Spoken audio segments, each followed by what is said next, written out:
আজি পবিত্ৰ মেজি জুইৰ পৰাই পোনপ্ৰথমেই মই ৰাজীৱ শদিয়াৰ যি মৃত্যুদেহ ইতিমধ্যে তেওঁলোক সকলোৱে গম পায়, তেওঁৰ মৃত্যু হৈছে। তেখেতক মই ইয়াৰ পৰাই সমবেদনা জ্ঞাপন কৰিছোঁ, লগতে তেওঁলোকৰ পৰিয়ালবৰ্গলৈ সমবেদনা কৰিছোঁ আৰু লগতে সমূহ অসমবাসী ৰাইজলৈ বিহুৰ শুভেচ্ছা জ্ঞাপন কৰিছোঁ।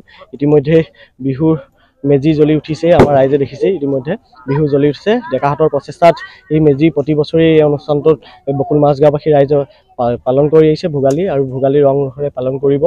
ইতিমধ্যে মেজি জ্বলা পৰ্ব আৰম্ভ হৈছে। শেষ হোৱাৰ পিছতেই ৰাজহুৱাকৈ যি ভোজ ভাত এসাঁজ লগে ভাগে খোৱাৰ আমি আয়োজন কৰিছোঁ ডেকাহঁতে মিলি। আৰু লগতে আজি এই পবিত্ৰ মেজি জুইতেই সমগ্ৰ যি দুখ অপায় অমংগল আছিল সেইখিনি জাহ যাব বুলি আমি এই মেজিতেই আহ্বান জনাইছোঁ, আৰু অসমখন শান্তি হৈ থাকক তাৰে আমি কামনা কৰিছোঁ। আৰু লগতে মোৰ অসমবাসীলৈ পুনৰবাৰ মই ভোগালী বিহুৰ উল্লেখ জনাইছোঁ, আৰু ভোগালী বিহুৰ সকলোৱে আনন্দ মনে উল্লাসেৰে পালন কৰক বুলি আমি আশা কৰিছোঁ। এই ভোগালীৰ প্ৰাকখনত এটি বিহু নামেৰে আমি, যিহেতু বিহুৰ বতৰ, বিহুৰ নামেৰে আমি এটি অকণমান ৰাজ্যলৈ বিহু নামেৰে আগবাঢ়ো।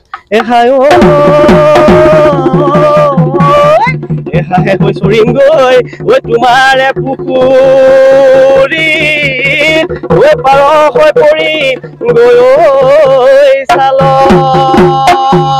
এতে যে হৈ সোমাম গৈ এ তোমাৰে শৰীৰত, ঐ মাখি হৈ চুমা দিম গালত, এ নগাৰ চাঙে চাঙে বগাই নো গৈ আছিলো সোণজনী, নগা চাঙে চাঙে বগাই নো গৈ আছিলো সোণজনী, ঐ নগাই নোৱালো কচু খাই ঐ অকৰা নগাকে ভিনিম বুলি মাতিলো সোণজনী, অকৰা নগাকে ভিনিম বুলি মাতিলো সোণজনী, সোণজনী ঐ নাগিনীকে বুলিলো বাই, ঐ নগাৰ নাই জীয়াৰী খোল খালি যিজনী সোণজনী, নগাৰ নাই জীয়াৰী খোল খালি যিজনী সোণজনী, সৰুজনী মোলৈ হেম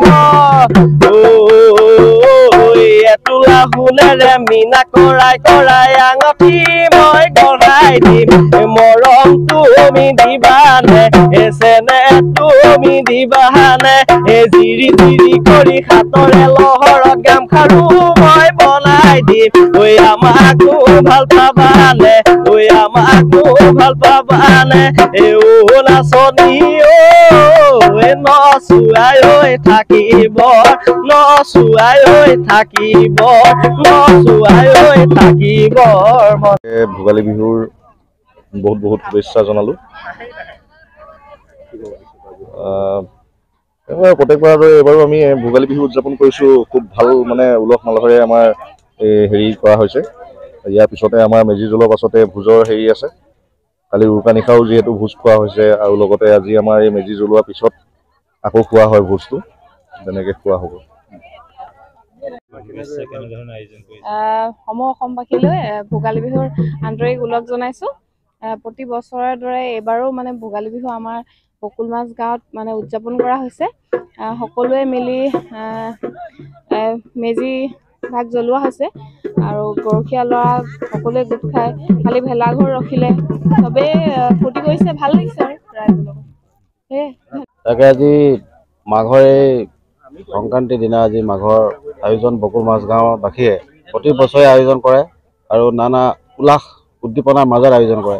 কিন্তু এটা দুখ খবৰ যে উৰুকাৰ দিনা আমাৰ এজন মহান গায়ক গণশিল্পী ৰাজীৱ শদিয়াদেৱৰ অকাল বিয়োগত আমি কেতিয়াও কল্পনা কৰা নাছিলোঁ, ভাবিব পৰা নাছিলোঁ।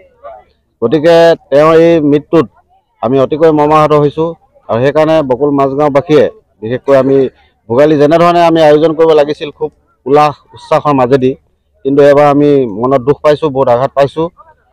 আৰু কিনো ক'ম, আজি এই সন্ধিক্ষণত তেখেতক ক'বলৈ ভাষা নাই। তেখেতৰ দৰে এজন মহান শিল্পী আজি উৰুকাৰ দিনাই তেওঁ আজি পৰলোক হ'বলগীয়া হ'ল, সেইটো অসমবাসীৰ বাবে এটা অতি দুঃসংবাদ। গতিকে আজি দুখ লাগিছে, যদিও নিয়ম নীতি আমি আয়োজন কৰিছোঁ তথাপি আজি মনত দুখ লাগিছে।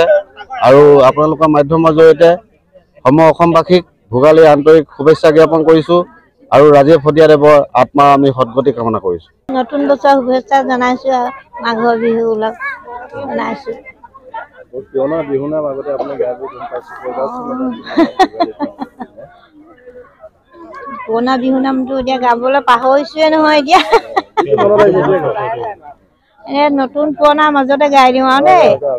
মাছে মাৰিবলৈ পদুম নিদিওঁ তোমাক যাবলৈ পদুম নিদিওঁ তোমাক যাবলৈ পদুম মুখা পানী লাগিব গাত ঘৰতে থাকিবা পদুম ওলাই সোমাই ফুৰিবা পদুম ওলাই সোমাই ফুৰিবা পদুম সময় পালে লগাবা মাত। অসমবাসী ৰাইজক ভোগালী বিহুৰ হিয়া ভৰা ওলগ জনালোঁ।